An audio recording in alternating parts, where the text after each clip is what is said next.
Hey Pre-Med welcome back to my application series vlog. Hope you guys are excited to continue along in this application process with me.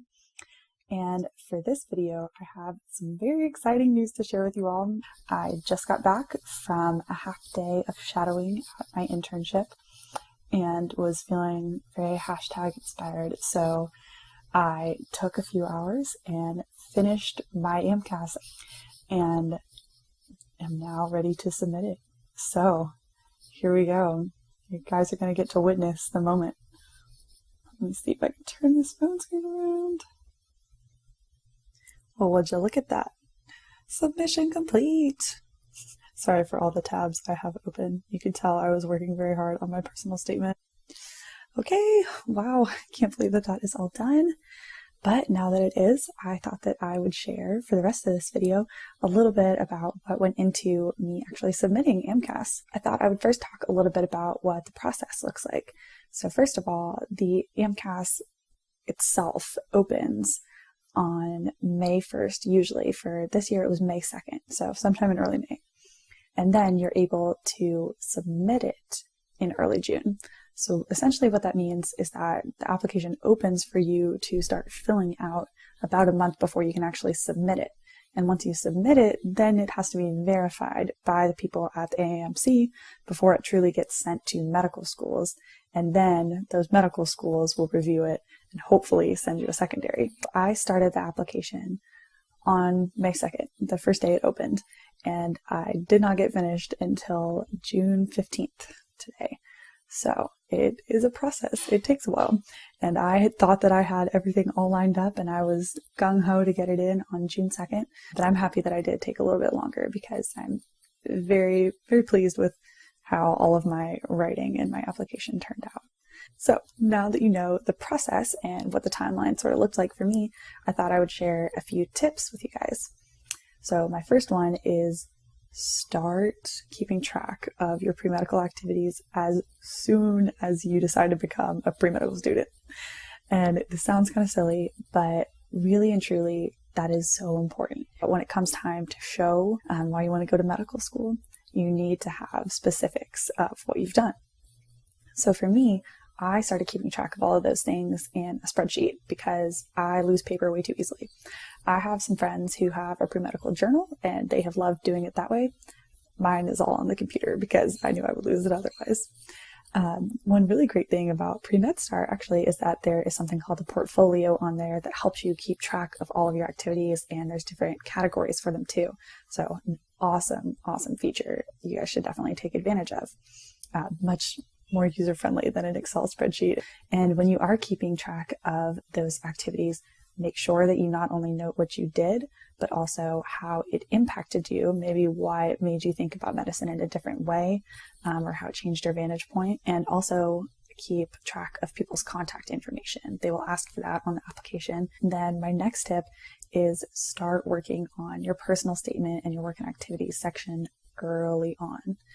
I was a little bit late to the game. I did not start working on my personal statement until April. I had been thinking about it for a really long time and talking to people, bouncing ideas off of people, but I did not fully start writing until April. And looking back now, I think that that was a little bit of the reason why it's taken me so long to get through this whole process, because writing your personal statement is not just writing one draft. Overall, I think I fully rewrote my personal statement 4 times. And that does not include the hours spent on editing and agonizing over small details. So make sure you start it early and make sure that you do bounce ideas off of people, ask for their feedback about if that's really reflective of who you are and if it will help the admissions committee to see why you want to go into medicine and why you would make a great doctor. I think it would have been very helpful for me to have done the work and activity section first before doing my personal statement, because once I rewrote my personal statement after finishing my work and activity section, it was 1,000 times better. And it was way more representative of who I was and in keeping with my whole application. So take my advice with a grain of salt. Not the same approach doesn't work for everybody, but I think that my advice to anyone coming after me would be maybe take a look at your work and activities section first. Another portion of the application is getting your letters of recommendation. So first of all, go and look at the schools that you're going to be applying to and see what kind of letters of recommendation they require. You might have heard through the grapevine that you need 2 science professors to be recommenders.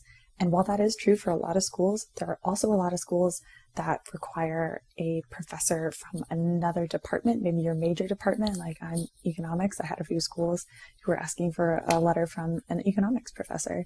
And they also ask for letters from people you've done research with. And it can also be people in the community, your mentors, and also think about the strongest relationships you have too.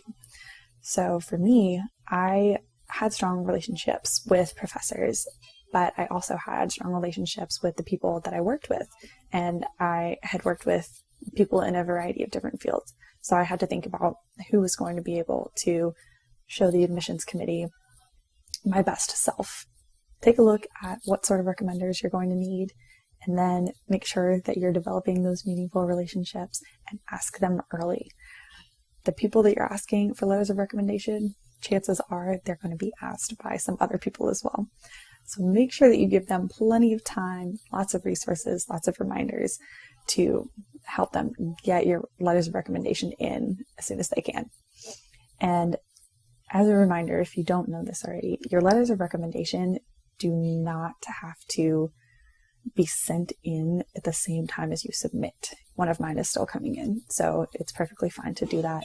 A lot of admissions committees won't look at your full application until all of the materials are in. So medical schools might not look at it, but you can send the application in to be verified without all of the letters of recommendation being in. There are, of course, other parts of the AMCAS application.